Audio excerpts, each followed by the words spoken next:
നമസ്കാരം. നല്ല ഭംഗിയുള്ള മുടിക്കും, സ്കിന്നിനും ദിവസേന നമുക്ക് ഫ്രൂട്ട് ജ്യൂസ് ഉണ്ടാക്കാൻ സമയമില്ല, വളരെ തിരക്കാണെന്ന് വെച്ചാൽ, നമുക്ക് എ-ബി-സി ഗമ്മീസ്‌ക്ക് നല്ലൊരു ഹലോ പറയാം. ഇത് വന്നിട്ട് നല്ല ഒരു ന്യൂട്രീഷ്യസ് ആയിട്ടുള്ള റെസിപ്പിയാണ്. എങ്ങനെയാണ് ഉണ്ടാക്കണേന്ന് നമുക്ക് നോക്കാം.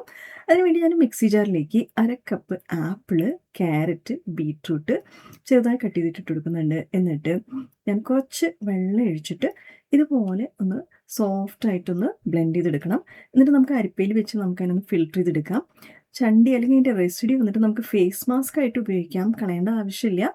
ഇത് വന്നിട്ട് വെജ് ജെലറ്റിൻ ആണ്. ഞാൻ ഓൺലൈനിൽ മേടിച്ചതാണ്. നമുക്ക് സൂപ്പർ മാർക്കറ്റിലും ഇത് മേടിക്കാൻ കിട്ടും. വെജ് ജെലറ്റിൻ വന്നിട്ട് 2 ടീസ്പൂൺ തണുത്ത ജ്യൂസിലേക്ക് വേണം ഇട്ട് കൊടുക്കാൻ. എന്നിട്ട് നന്നായിട്ട് മിക്സ് ചെയ്തിട്ട് മിക്സ് ആയതിൻ്റെ ശേഷം ഒരു 10 മിനിറ്റ് ലോ ഫ്ലെയിമിൽ നമുക്കൊന്ന് കുക്ക് ചെയ്തെടുക്കണം. അതിനുശേഷം നമുക്ക് ഓഫ് ചെയ്യാം. അപ്പോൾ ഈ ജ്യൂസ് കുറച്ചിങ്ങനെ കട്ടിയാവാൻ തുടങ്ങും. എന്നിട്ട് ഇതിലേക്ക് ഒരു 3 ടീസ്പൂൺ നാരങ്ങാ നീരും പിന്നെ 2 ടീസ്പൂൺ തേനും ഞാൻ ചേർക്കുന്നുണ്ട്. എന്നിട്ട് മിക്സ് ചെയ്തിട്ട് ചൂട്ടോടെ തന്നെ വേണം നമുക്ക് ഇതിനൊരു ബൗളിലേക്ക് അല്ലെങ്കിൽ നമുക്ക് ഏത് ഷേപ്പിലാണ് നമുക്ക് ഈ ഗമ്മീസ് വേണ്ടത് ആ ഷേപ്പിൽ ചൂട്ടോടെ തന്നെ ആ മൗൾഡിലേക്ക് നമുക്ക് ഇട്ട് കൊടുക്കണം. എന്നിട്ട് റൂം ടെമ്പറേച്ചർ വന്നതിൻ്റെ ശേഷം നമുക്കിതിനെ ഫ്രിഡ്ജിൽ വെച്ചിട്ട് 1 മണിക്കൂർ ഒന്ന് സെറ്റാക്കാൻ വെക്കാം.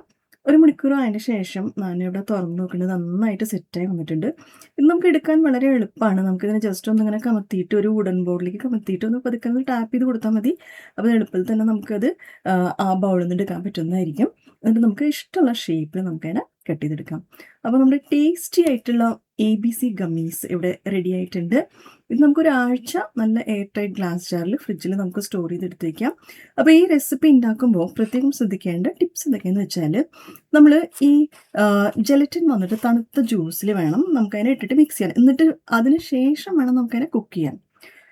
അത് മാത്രമല്ല നമ്മൾ 10 മിനിറ്റ് ലോ ഫ്ലെയിമിൽ കുക്ക് ചെയ്തിട്ട് സ്റ്റൗ ഓഫ് ചെയ്തിട്ട് വേണം നാരങ്ങാ നീരും പിന്നെ തേന് അതിലേക്ക് ചേർക്കാൻ.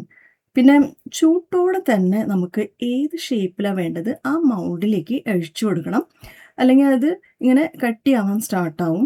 സോ അതുകൊണ്ട് ചൂട്ടോടെ തന്നെ മൗൾഡിലേക്ക് ഒഴിച്ചെടുത്തിട്ട് പിന്നെ അത് റൂം ടെമ്പറേച്ചർ ആയതിന് ശേഷം നമുക്ക് ഫ്രിഡ്ജിൽ വെച്ചിട്ട് നമുക്ക് 1 മണിക്കൂർ അതിനെ സെറ്റാക്കാൻ വെക്കാം. 1 മണിക്കൂർ ആയതിന് ശേഷം നമുക്കതിനെ എടുത്തിട്ട് നമുക്ക് ഒരു ഗ്ലാസ് ജാറിൽ ഇട്ടിട്ട് നമുക്കതിനെ ഒരാഴ്ച വരേക്കും നമുക്ക് യൂസ് ചെയ്യാം. അപ്പോൾ ഇതുപോലെ നിങ്ങളൊന്ന് ട്രൈ ചെയ്ത് നോക്കൂ. റെസിപ്പി ഇഷ്ടപ്പെട്ടെങ്കിൽ ലൈക്ക് ചെയ്യുക, ഷെയർ ചെയ്യുക, സബ്സ്ക്രൈബ് ചെയ്യുക. അടുത്ത വീഡിയോയിൽ ഒരു പുതിയ റെസിപ്പി ഞാൻ വരുന്നതായിരിക്കും. എല്ലാവർക്കും നന്ദി, നമസ്കാരം. Thank you.